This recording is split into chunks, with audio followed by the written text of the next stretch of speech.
Halo, perkenalkan nama saya Benerik Jordi, NIM 18104166673. Saya dari kelas Manajemen Pagi A3. Di video kali ini saya akan menjawab mengenai soal ujian tengah semester dari mata kuliah Analisis Lingkungan Bisnis dengan dosen pengampu Bapak Ade Mursalin, Sarjana Ekonomi, Magister Manajemen. Di mana soal UTS-nya terdiri dari dua bagian A dan bagian B. Pertama, saya akan menjawab soal bagian A dengan nomor 1. Sebutkan dan jelaskan lingkungan yang harus diperhatikan oleh perusahaan dalam menjalankan bisnisnya. Lingkungan bisnis dapat diartikan sebagai segala sesuatu yang mempengaruhi sebuah aktivitas bisnis dalam suatu lembaga organisasi atau perusahaan. Jadi, yang harus diperhatikan oleh perusahaan dalam menjalankan bisnisnya yaitu harus memperhatikan dua faktor.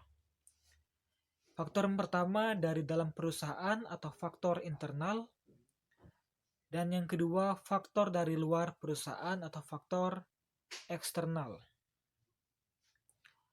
Faktor internal. Segala sesuatu dalam organisasi atau perusahaan yang akan mempengaruhi organisasi atau perusahaan tersebut. Lingkungan internal dipengaruhi oleh beberapa faktor, yaitu tenaga kerja atau modal atau money, material atau material, peralatan, perlengkapan atau machine, dan methods atau metode. Lingkungan internal ini biasanya digunakan untuk menentukan strength, kekuatan, dan juga mengetahui weakness atau kelemahan dari suatu perusahaan. Selanjutnya, lingkungan eksternal. Segala sesuatu di luar batas organisasi atau perusahaan yang mungkin mempengaruhi organisasi atau perusahaan. Lingkungan eksternal dibagi menjadi dua, yaitu lingkungan mikro dan lingkungan makro. Lingkungan mikro, di mana perusahaan dapat melakukan aksi reaksi terhadap faktor-faktor penentu, opportunity atau peluang pasar, dan juga threat atau ancaman dari luar. Faktor yang mempengaruhi yaitu pemerintah, pemegang saham, kreditor, pesaing, publik, perantara, pemasok, dan konsumen. Lingkungan makro, di mana perusahaan hanya dapat merespon lingkungan dari luar perusahaan. Faktor yang mempengaruhinya, lingkungan ekonomi, lingkungan teknologi, lingkungan politik atau pemerintah, lingkungan sosial kultur, lingkungan global, lingkungan bisnis, dan teknologi informasi.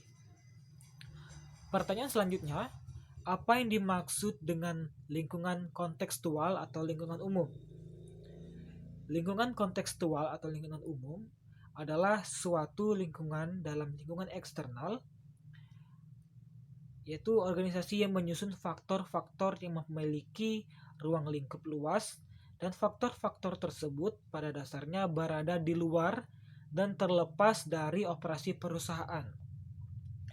Lingkungan ini sendiri hanya memiliki sedikit dampak implikasi langsung bagi peraturan suatu organisasi, di mana faktor-faktor tersebut antara lain faktor ekonomi, faktor sosial, faktor politik dan hukum, serta faktor teknologi. Apa yang dimaksud dengan lingkungan industri? Lingkungan industri adalah serangkaian faktor-faktor ancaman dari pelaku bisnis baru, supplier, pembeli, produk pengganti, dan intensitas. Persaingan di antara para pesaing yang secara langsung mempengaruhi perusahaan dan tindakan tanggapan kompetitifnya. Semakin besar kapasitas perusahaan untuk mempengaruhi lingkungan industri, semakin besar pula kemungkinan perusahaan untuk menghasilkan laba di atas rata-rata.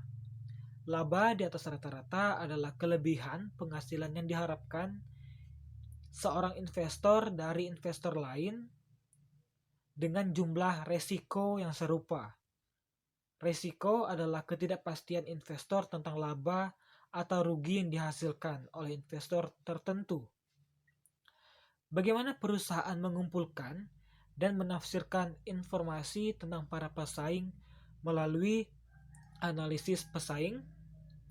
Kombinasi dari ketiga analisis ini digunakan untuk memahami pengaruh lingkungan eksternal terhadap perkembangan misi strategis, tujuan strategis, dan tindakan strategis. Jika analisis lingkungan umum terfokus pada masa yang akan datang, maka analisis lingkungan industri terfokus pada pemahaman akan faktor-faktor dan kondisi-kondisi yang akan mempengaruhi profitabilitas. Dan analisis pesaing terfokus pada prediksi terhadap dinamika tindakan-tindakan, respon-respon, dan kemauan para pesaing secara singkat. Itu sendiri dapat disimpulkan bahwa lingkungan industri adalah tingkatan dari lingkungan eksternal organisasi yang menghasilkan komponen-komponen secara normal, memiliki dampak relatif lebih spesifik, dan memiliki operasional perusahaan. Kekuatan-kekuatan yang mempengaruhi persaingan industri itu sendiri ada ancaman masuknya pendatang baru, tingkat rivalitas di antara para pesaing yang ada, tekanan dari produk pengganti, kekuatan tawar-menawar pembeli yang substitusi, serta kekuatan tawar-menawar dari pemasok. Apa yang dimaksud dengan remote environment? Remote environment itu sendiri adalah lingkungan jauh, terdiri dari faktor-faktor dari luar, dan biasanya terdiri atau tidak terhubung dengan kondisi operasional suatu perusahaan yang terdiri dari faktor ekonomi, yaitu faktor ini berkaitan dengan sifat dan arah sistem ekonomi tempat suatu perusahaan beroperasi. Faktor-faktor ini antara lain ketersediaan kredit, disposable income, kecenderungan belanja masyarakat, suku bunga primer, dan lain-lain. Faktor sosial budaya. Faktor sosial yang mempengaruhi suatu perusahaan adalah kepercayaan nilai dan sikap gaya hidup orang-orang di lingkungan ekstern perusahaan yang berkembang dari pengaruh kultur, ekologi demografi, agama, pendidikan, dan etnik, serta lain sebagainya. Faktor politik. Stabilitas dan arah faktor-faktor politik merupakan pertimbangan penting bagi manajer dalam merumuskan strategi perusahaan, yang dimana faktor-faktor politik termasuk stabilitas keamanan, regulasi, situasi politik, supremasi hukum, dan lain sebagainya. Faktor teknologi. Untuk menghindari keusangan dan mendorong inovasi, perusahaan untuk mewaspadai teknologi yang semakin canggih. Karena teknologi beradaptasi dengan perusahaan terhadap produk baru, dimana penyempurnaan produk dan etnik produksi. Yang terakhir itu faktor demografi atau epidemiologi. Istilah demografi mengacu pada hubungan antara manusia dan makhluk hidup lainnya. Itu makhluk hidup dengan udara, tanah dengan air, dan mendukung kehidupan mereka. Apa yang dimaksud dengan lingkungan operasional? Lingkungan operasional adalah global domestik, di mana ada pesaing, kreditor, pelanggan, tenaga kerja, dan pemasok. Proses analisa lingkungan eksternal harus dilakukan dengan dasar yang berkelanjutan. Proses ini meliputi 4 kegiatan. Ada scanning, yaitu mengidentifikasi tanda-tanda awal perubahan lingkungan dan tren. Ada monitoring, menemukan arti melalui observasi secara terus-menerus terhadap perubahan lingkungan dan tren. Forecasting membuat proyeksi perkiraan hasil berdasarkan perubahan dan tren yang dimonitori. Accessing menentukan waktu dan arti penting perubahan, lingkungan dan tren terhadap strategi dan manajemen perusahaan. Selanjutnya, apa sih yang dimaksud dengan analisis PESTEL? Analisis PESTEL adalah suatu teknik dalam manajemen strategi yang digunakan untuk melihat faktor-faktor lingkungan luar atau eksternal bisnis yang berpengaruh terhadap suatu hal atau proyek, perusahaan, masalah, dan lain-lain. Bagaimana lingkungan eksternal dan lingkungan industri berpengaruh pada kegiatan bisnis di daerah Anda?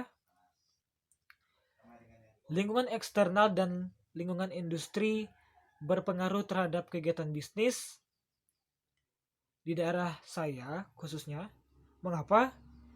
Karena strategi atau keputusan yang dibuat oleh pemasar menentukan nasib untuk jangka panjang.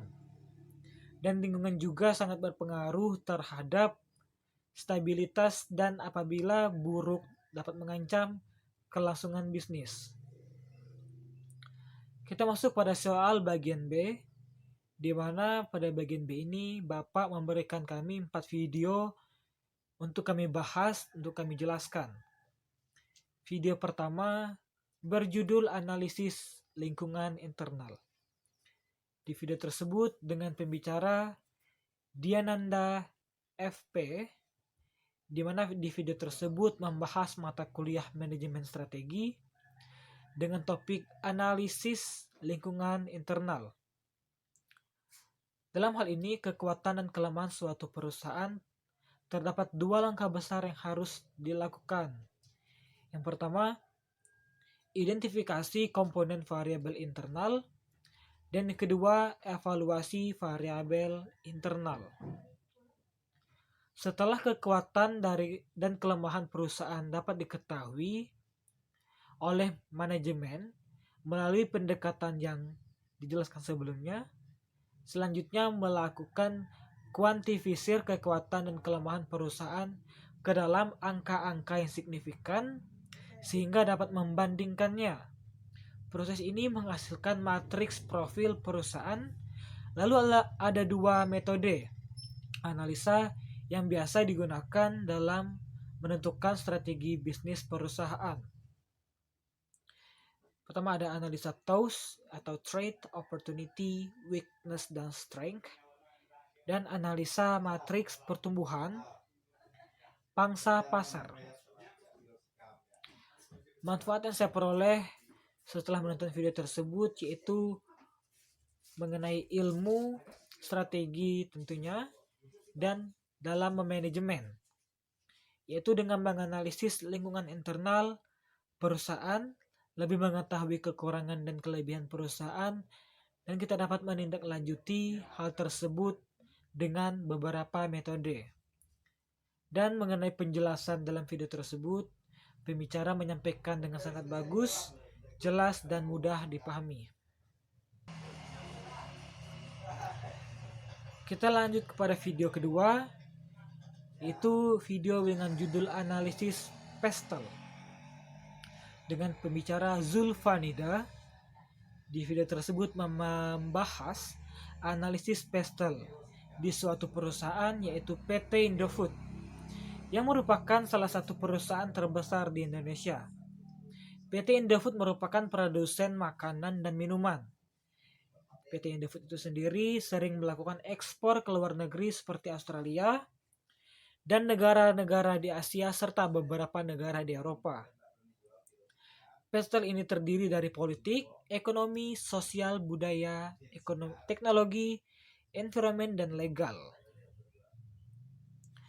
Politik ini mengenai peraturan ekspor dan impor. Apabila pemerintah membuat peraturan yang rumit, maka itu akan menjadi kendala bagi PT Indofood itu untuk melakukan ekspor dan impor. Ekonomi. PT Indofood kini sudah menguasai pangsa pasar di Indonesia sampai 70%, bahkan sampai ke luar negeri seperti ke Australia. Sosial budaya menitik beratkan pada sikap masyarakat. Sikap masyarakat inilah yang akan mempengaruhi gaya hidup dan akan mempengaruhi permintaan. Teknologi, perkembangan teknologi sangat mempengaruhi kegiatan operasional perusahaan serta pemahaman perusahaan dalam menciptakan produk. Environment atau lingkungan. Secara geografis, posisi Indonesia sangat strategis untuk melakukan perdagangan. Contohnya antara Indonesia dengan Australia. Karena posisinya yang begitu dekat, ini menyebabkan kegiatan ekspor dan impor sangat mudah untuk dilakukan. Lalu legal atau hukum. PT Indofood itu sendiri sudah berstatus halal yang telah diakui oleh MUI dan juga BPOM dan tidak melanggar hukum. Manfaat yang saya peroleh setelah menonton video tersebut yaitu mengetahui bahwa apabila sudah menganalisis sebuah perusahaan dan melengkapi kategori PESTEL, ini dapat dikatakan bagus dan memenuhi syarat perusahaan yang baik dan patut untuk dicontohi. Mengenai penjelasan dari pembicara, menurut saya lumayan bagus, walaupun banyak yang menurut saya masih kurang dijelaskan secara rinci, dan susunan penjelasannya yang masih salah. Next, untuk video yang ketiga, ya video yang berjudul Analisis SWOT, yaitu Strength, Weakness, Opportunity, dan Threat. Di video tersebut dengan pembicara Insinyur Jaspor Hasudungan, MT CPM, CSEP PLT, yang merupakan seorang konsultan di TCU. Di video tersebut membahas apa itu SWOT analysis, yang dimana adalah metode perencanaan strategis yang digunakan untuk mengevaluasi kekuatan atau strength, kelemahan atau weakness, peluang atau opportunity, serta ancaman atau threat. 4 faktor ini membentuk SWOT. SWOT analisis penting karena untuk memandu strategi ke level yang lebih tinggi untuk mengidentifikasi faktor sukses internal dan faktor sukses eksternal, mempertahankan serta meningkatkan kinerja produk. SWOT template atau template-nya berisi elemen yang menggambarkan helpful dan harmful. Di mana helpful adalah elemen apa yang membantu pencapaian sasaran perusahaan, sedangkan harmful adalah elemen apa yang menghambat pencapaian sasaran, serta juga menggambarkan faktor internal dan faktor eksternal. Manfaat apa yang saya peroleh setelah saya menonton video tersebut? Apabila saya sudah memulai atau memiliki sebuah bisnis, maka saya harus benar-benar menguasai dari SWOT itu tadi, yaitu kekuatannya, kelemahannya, peluangnya, dan ancaman yang mungkin saja terjadi pada bisnis saya. Mengenai penjelasan dari pembicara tadi, menurut saya sangat bagus, jelas dan benar-benar dijelaskan secara rinci. Ini disebabkan karena mungkin dijelaskan oleh orang yang tepat dan memang menguasai dari materi itu sendiri. Video yang terakhir atau video yang keempat, itu video yang berjudul Contoh Kasus Analisis Lingkungan, Industri, dan Pesaing. Video tersebut dengan pembicara yang tidak disebutkan, tetapi video tersebut merupakan mata kuliah dari manajemen strategi dengan dosen pengampu dosen Kabul Trianto, sarjana ekonomi MBA. Di video tersebut membahas beberapa contoh kasus analisis lingkungan dan pesaing yang pernah terjadi, seperti PT Kereta Api Indonesia, di mana PT Kereta Api Parahyangan yang telah beroperasi kurang lebih 39 tahun. Kemudian PT Kereta Api Indonesia menutup Kereta Api Parahyangan karena pernah terjadi penurunan jumlah penumpang yang dahsyat di atas 50%, yang mengakibatkan kerugian sampai 36 miliar di setiap tahunnya. Selanjutnya ada PT Telkom Indonesia yang mengalami beberapa masalah, seperti ditemukannya beberapa teknologi baru seperti mobile bold internet, dan juga dipengaruhi oleh perilaku konsumen yang sudah berubah, yang berdampak pada PT Telkom Indonesia itu sendiri. Manfaat yang saya peroleh yaitu menambah wawasan dan pengetahuan mengenai perekonomian atau contoh kasus analis, lingkungan industri, dan pesaing khususnya. Mengenai penjelasan dari si pembicara pada video tersebut, menurut saya cukup bagus dan mudah sekali untuk dipahami. Namun, penyampaian atau artikulasi dari si pembicara menurut saya sedikit kurang jelas. Sekian pembahasan saya atau jawaban saya pada soal ujian tengah semester atau UTS dari mata kuliah Analisis Lingkungan Bisnis dengan dosen pengampu Bapak Ade Mursalin. Sekian dan terima kasih.